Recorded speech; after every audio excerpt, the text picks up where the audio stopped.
मसूद खालिद साहब, ऐसा क्या मुआहदा हो सकता है आपके ख्याल में जिसे दोनों फरीकैन अपनी अपनी फ़तह बनाकर पेश कर सके? इनके पास, दोनों के पास कितना ऑप्शन है और क्या ऑप्शन है? क्योंकि जिस तरह का स्टेलमेट है, जो इस वक्त सिचुएशन है, उसमें आपने पहले भी इस पर बात की कि ईरान के पास भी अब बहुत ज़्यादा स्पेस नहीं थी, मज़ीद लड़ते और तबाही होती है। अमेरिका में भी उसका इकनॉमिक प्रेशर हीट फील की जा रही है। तो आपके ख्याल में वो क्या ऑप्शन हैं जिस पे दोनों के लिए पोजीशन विन विन हो? वरना ईरान भी तो पीछे हटने को तैयार नहीं है, चाहे अमेरिका कुछ भी कर ले। वो कहते हैं ठीक है, कर दें, कोई मसला नहीं। नहीं, ये देखिए, ये वो भी होता है, मतलब ऑप्टिक्स के लिए भी चीज़ें की जाती हैं, पोस्चरिंग होती है। बात ये है कि थकन दोनों साइड पर है, और अमेरिका के लिए भी फाइनेंशियली बहुत बड़ी ताकत है, मिलिट्री ताकत है, पैसा भी है, लेकिन जिस तरह खर्चा हो रहा है, ये तो नहीं हो सकता कि इंडेफिनेटली जो है उनका बहरी बेड़ा जो है वहां पर खड़ा रहे। तो ये मतलब एक वॉर ऑफ एट्रिशन है इस वक्त। अब वो ब्लिंक कोई भी नहीं करना चाहता, हु विल ब्लिंक फर्स्ट, जाहिर बात है रात करेगा वो तो फिर डिफीट समझी जाएगी ना। अब बात ये है कि right from the very beginning जो इशू था वो ये था कि ईरान का न्यूक्लियर प्रोग्राम जो है वो सारी दुनिया के लिए खतरा है, इसराइल के लिए खतरा है, अमेरिका के लिए खतरा। इस बेसिस पे अमेरिका ने चढ़ाई की इसराइल के साथ मिलकर।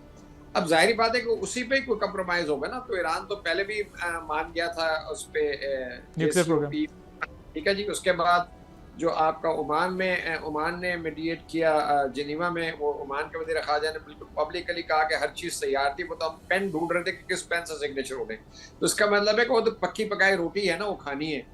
अब ये कि इस वॉर के बाद जाहिर बात है थोड़ी बहुत एडजस्टमेंट्स उसमें, मेरा ख्याल है कि न्यूक्लियर के ऊपर कोई ना कोई कंप्रोमाइज होगी और वही फतह जो है डिक्लेयर की जाएगी। लेकिन उसके इवज ईरान जो है वो कंपनसेशन मांगेगा, सैंक्शंस मांगेगा, और इस पर अमेरिका को रजामंदी जो है उसका इजहार करना होगा। अदरवाइज ये चीज़ चलेगी नहीं। अभी भी देखिए, मेक और ब्रेक टाइम है ये इतना नहीं है कि ठीक है बड़ी एक्टिव डिप्लोमेसी इस वक्त चल रही है। कोशिश यही है पाकिस्तान की, और बिल्कुल सही कोशिश है कि भाई ये रिट्रीट करें। So what about Iran? Iran अपनी विक्ट्री में कैसे कन्वर्ट करेगा इसको?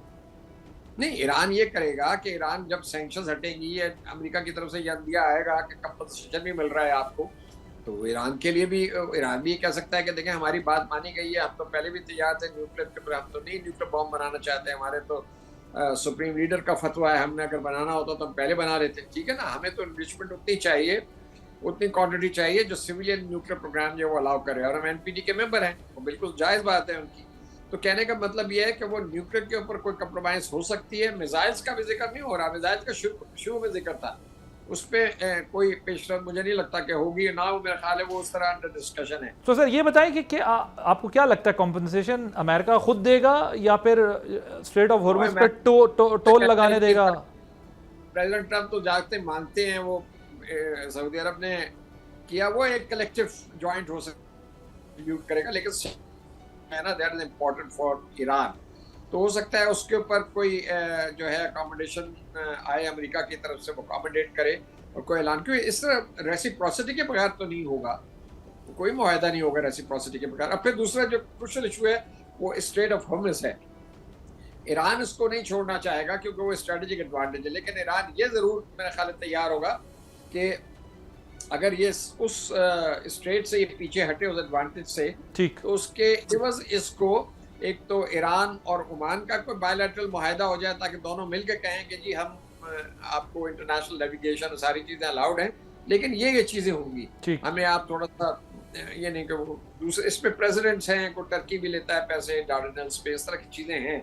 लेकिन of course that is that is negotiable, उस पर नेगोशिएशंस होंगे। तो ये दो एलिमेंट्स हैं, बाकी तो और कोई मुझे ऐसी चीज नजर नहीं आती कि जिसपे कोई बहुत बड़ा जो है वो फैसला होने जा रहा है, क्योंकि इजराइल नहीं करने देता ना जी कोई चीज। क्योंकि देखिए मसला ये कि $270 बिलियन की असेसमेंट की है ईरान ने अपने जो इनिशियल अभी लॉसेस की और डैमेजेस की। एक तो पुराना उसके अकाउंट्स फ्रीज होना अपनी जगह, लेकिन जो अभी करंट वॉर में उसका लॉस हुआ है वो कैसे रिकवर करेगा? एडमिरल साहब, अमेरिका ने एपिक फ्यूरी ऑपरेशन को अब इकोनॉमिक फ्यूरी ऑपरेशन का नाम देकर ईरानी पोर्ट्स का मुहासरा किया हुआ है। ईरान के साथ काम करने वाले जो 2 चीनी बैंक्स पर पाबंदी भी लगाई है। क्या इससे मुज़ाकरात को लेवरेज करना मकसद है, या एग्रीमेंट से पहले फेस सेविंग दी जा रही है? क्योंकि ईरान ने धमकी दी है कि धमकी के बावजूद स्ट्रेट ऑफ हॉर्मुज में खलीजी ममालिक की शिपिंग को जो है वो नहीं रोका है। जी बिल्कुल, ये दबाव डालना तो नेगोशिएशन का हिस्सा ही होता है, क्योंकि दबाव के बगैर या एक मैक्सिमम पोजीशन अडॉप्ट किए बगैर जो है वो फिर बात आगे सही तरह से एक कॉमन ग्राउंड पे आना मुश्किल होता है, क्योंकि फिर दोनों ही साइड्स जो है वो कंसीड करती हैं और एक नेगोशिएटेड सेटलमेंट के ऊपर आती हैं। लेकिन ये अपना हुर्मुज़ का इशू एक ऐसा है कि ये सिर्फ कोई इकोनॉमिक कंपनसेशन इससे नहीं है, या ये एक न्यू नॉर्मल क्रिएट हो जाएगा अगर जो ईरान जो चाहता है वो हो गया। ये इंटरनेशनल लॉ एक उसके तहत ये गारंटीड शुदा ट्रांजिट पैसेज है इस किस्म की कुदरती गुजरगाह में। तो ये अगर चेंज हो जाता है तो इसका असर पूरी दुनिया पे आएगा। मलाक्का स्टेट्स हैं, इसी तरह और भी इसी तरह की कुदरती आबी गुजरगाहें हैं जो कि बहुत अहम है, बाबल मंदब है। तो अगर एक न्यू नॉर्मल सेट हो जाता है तो वो फिर एक तरह से हम एक इंटरनेशनल लॉ की भी डिफीट है इसके अंदर। तो ये कोई इतना छोटा मामला नहीं है कि हम उसको दे दें। ये हो सकता है कि कोई दरमियानी रास्ता इख्तियार किया जाए और उसको ईरान को एक कंट्रोल दिया जाए एक लिमिटेड निगोशिएटेड पीरियड के लिए, चाहे वो 1 महीना हो, 2 महीने हो, 3 महीने हो, क्योंकि ईरान भी एक अश्योर्ड गारंटी चाह रहा है कि उसके ऊपर दोबारा जंग मुसल्लत नहीं की जाएगी। वो इसी तरह हो सकती है कि अगर उसको एक लिमिटेड पीरियड के लिए कंट्रोल, कुछ सेम्बलेंस ऑफ कंट्रोल दिया जाए विदाउट पेइंग टोल, उसकी अंडर मैनेजमेंट में, उसके अंडर सुपरविजन से ट्रैफिक जो है वो बहाल हो जाए, और उस दौरान जो है वो ईरान को एश्योर्ड गारंटी होगी कि मुझ पर हमला नहीं होगा। तो इस तरह की कोई अरेंजमेंट हो सकती है, लेकिन बहुत ही मुश्किल और एक पेचीदा और लीगल भी एक ये इसका इंटरनेशनल लॉ का एंगल है जिस पे उम्मीद है कि पेशरफ्त होगी। ओके डॉक्टर साहब, न्यूक्लियर आर्म्स कंट्रोल आपकी स्पेशलाइजेशन है, ज़रा कंपैरिजन करके बताइएगा कि प्रेसिडेंट ओबामा के JCPO के मुकाबले में प्रेसिडेंट ट्रंप कितनी बेहतर न्यूक्लियर डील हासिल करने की पोजीशन में है। How do you analyse this situation?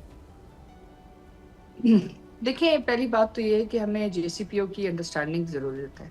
JCPO जो है बुनियादी तौर पे ईरान की जो राइट्स थे वो NPT के अंदर उनको डिफाइन कर रहा था, रीडिफाइन कर रहा था।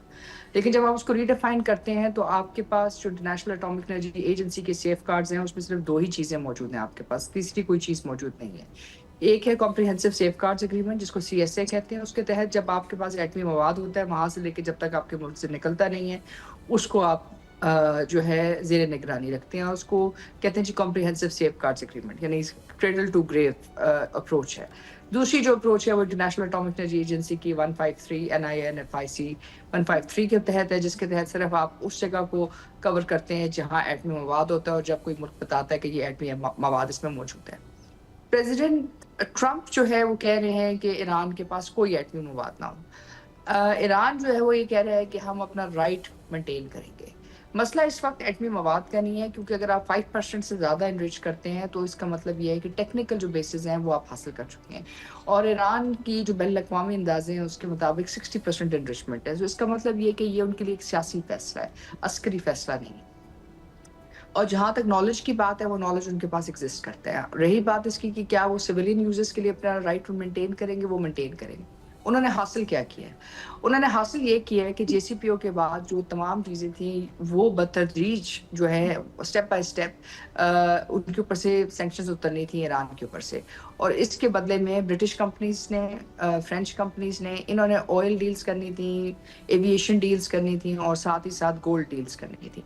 ये जो डील्स हैं उसको रोकने के लिए पिछली दफ़ा जब प्रेसिडेंट ट्रंप आए थे तो उन्होंने यकतरफा सैंक्शंस लगाई थी। अब जब वो यकतरफा अमेरिकन सैंक्शंस को, जो थर्ड पार्टी सैंक्शंस हैं, उनको रिमूव करते हैं तो जो फर्स्ट मूवर एडवांटेज है वो अमेरिका की फर्म्स के पास होगा और अमेरिका के पास होगा। सो वो ईरान से क्या हासिल कर सकते हैं टेक्निकली या नहीं, वो एक अलग बात है। लेकिन जो चीज़ उनको इस वक्त मिलेगी वो यही है कि वो अमेरिका के लिए एक बेहतर डील जो है उनके पास आ जाएगी। सो डॉक्टर साहब, अब आप मगर देखिए ये 17 में भी वन साइडेड प्रेसिडेंट ट्रंप ने इसको ख़त्म कर दिया था। लेकिन जो आप हिंट कर रही हैं मुझे उससे अपेरेंटली ऐसा लग रहा है कि आप ये कह रही हैं कि वो टेक्नोलॉजी तो ईरानीज़ के पास एग्जिस्ट करती है, वो आज नहीं कल फिर इस पे काम कर सकते हैं, और जो वन साइडेड पहले ट्रंप ने ख़त्म कर दी थी ये अश्योरेंस अब कैसे मिले कि ये भी जो और फिर लास्ट ईयर की वॉर और फिर अगेन, सो ये अश्योरेंस ईरान किस तरह ले लेगा? आपके ख्याल में ईरान को किस तरह सेटिस्फेक्शन होगी? देखिए, सेटिस्फेक्शन की बात जो है इसको आप इकोनॉमिक टर्म्स में देखें, टेक्निकल टर्म्स में मत देखें।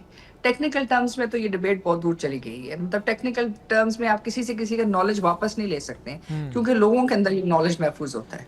सो असल बात ये नहीं है कि आप एक बिल्डिंग पे कब्जा कर लें, आप कुछ और कर लें। It is too late in the day for this. असल बात यह है कि अमेरिकन कंपनीज जब ये सैंक्शंस रिमूव करती हैं और अमेरिका ये सैंक्शंस रिमूव करता है यूनिलैटरली, तो अमेरिकन कंपनीज के पास एडवांटेज आ जाएगा ईरान के साथ, ऑयल के अंदर, गैस के अंदर, गोल्ड के अंदर, एविएशन के अंदर, कि वो ये डील्स जो है नेगोशिएट करें, और वो डील नेगोशिएट करेंगे, क्योंकि अगर वो डील्स नेगोशिएट नहीं करते हैं तो मशरक़ वस्ता का कोई फ्यूचर नहीं है। क्योंकि जो जंग के जो इम्पैक्ट है, अगर ईरान पे $270 बिलियन का इम्पैक्ट हुआ है, तो आप इमेजिन करें कि जो अमेरिका के ऊपर हुआ है, $588 बिलियन तो सिर्फ असेसमेंट है, सिर्फ और सिर्फ जो है ये जो एंटी ड्रोन्स और जो इंटरसेप्टर्स की कॉस्ट है, यानी 60:1 रेशो है। 15 मिलियन क्या कहते हैं ईरान ने खर्च किए हैं और तकरीबन 588 इन्होंने किए हैं। सो ये जो कॉस्ट हैं, ये $588 million just for interception alone की कॉस्ट है।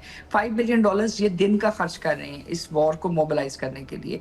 अब आप खुद सोच लें, $5 बिलियन को आप मल्टीप्लाई कर दें 40 डेज पे, और 40 डेज के बाद अगले 2 हफ्ते, यानी कि ये तकरीबन जो है 60 दिन जो है 60 डेज हो जाते हैं। तो अगर आप 60 डेज को अगर आप काउंट कर लें तो ये तो कॉस्ट ट्रिलियंस ऑफ डॉलर्स में जाती है। अगर सिर्फ आप अमेरिका की कॉस्ट को निकाल दें, बाकी गल्फ की कॉस्ट को देख लें, हेडविंड कॉस्ट, बाकी चीज़ें, तो ये इस वक्त जो एक्चुअल सिचुएशन है वो economic revival of the gulf है। अगर इकोनॉमिक रिवाइवल ऑफ गल्फ नहीं होता, ये मुमकिन नहीं है। दूसरी बात ये है कि इस वक्त वो ये इस बात को अलाउ नहीं करेगा ईरान कि स्टेट ऑफ हॉर्मस को वापस उस पोजीशन पे जाने दे जिसके ऊपर अमेरिकन कह रहे हैं। It is impossible.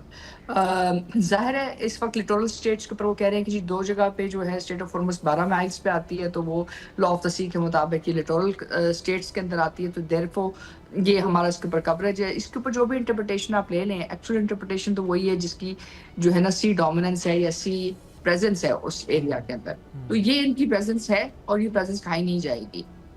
दूसरी बात ये कि क्या हम इसके अंदर कोई फ्यूचर गारंटी दे सकते हैं? देखिए, फ्यूचर गारंटी सिर्फ और सिर्फ इकोनॉमिक्स की और इकोनॉमिक इंटरेस्ट की है। अगर अमेरिका की इकोनॉमिक इंटरेस्ट ईरान की स्टेबिलिटी के साथ लिंक हो जाते हैं तो then there will be no war.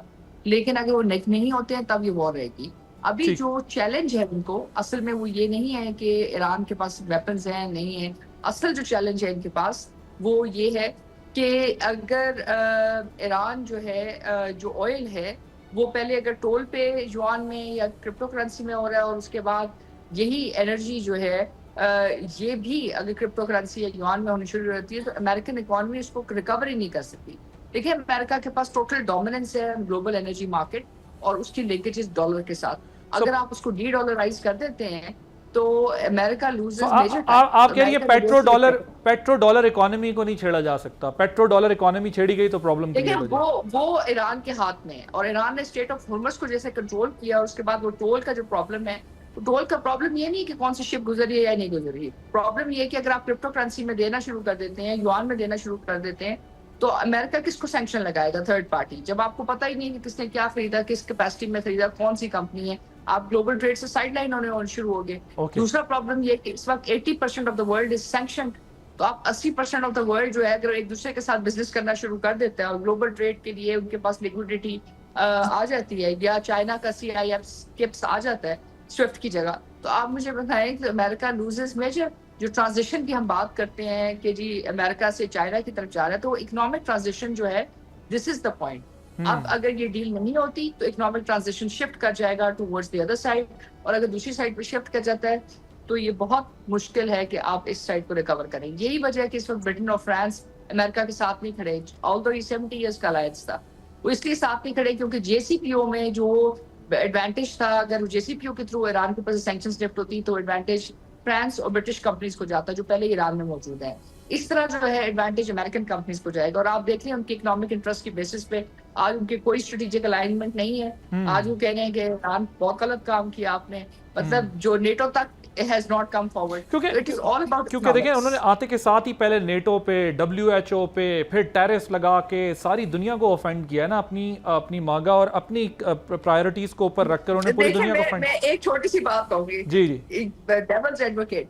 देखिए, बात ये नहीं है कि उन्होंने किया, अमेरिका के साथ किया तो सबने गलत है। जितने भी उनके इत्तेहादी थे, वो जो इत्तेहादी थे, उन्होंने हर एक ने अपनी कंट्रीज के लिए डील, उन्होंने इंडिया को इंडो-US न्यूक्लियर डील दी, उसका जो बेनिफिट है किसको गया? इजराइल को गया, फ्रांस को गया और बर्तानिया को गया, जहां से इंडिया ने मेजर डिफेंस टेक्नोलॉजीज खरीदी। राफेल खरीदे, उन्होंने F-35 नहीं खरीदा। अभी जाके इंडिया कह रहे हैं कि जी हम F-35 लाइक जो American defence industry like sanctions और जो रास्ते हैं, ये पावर और प्रेस्टीज और एक्सेस अमेरिका ने दिया पिछले 20 सालों में, और उसके जो बेनिफिशरीज हैं वो फ्रांस और ब्रिटेन रहे।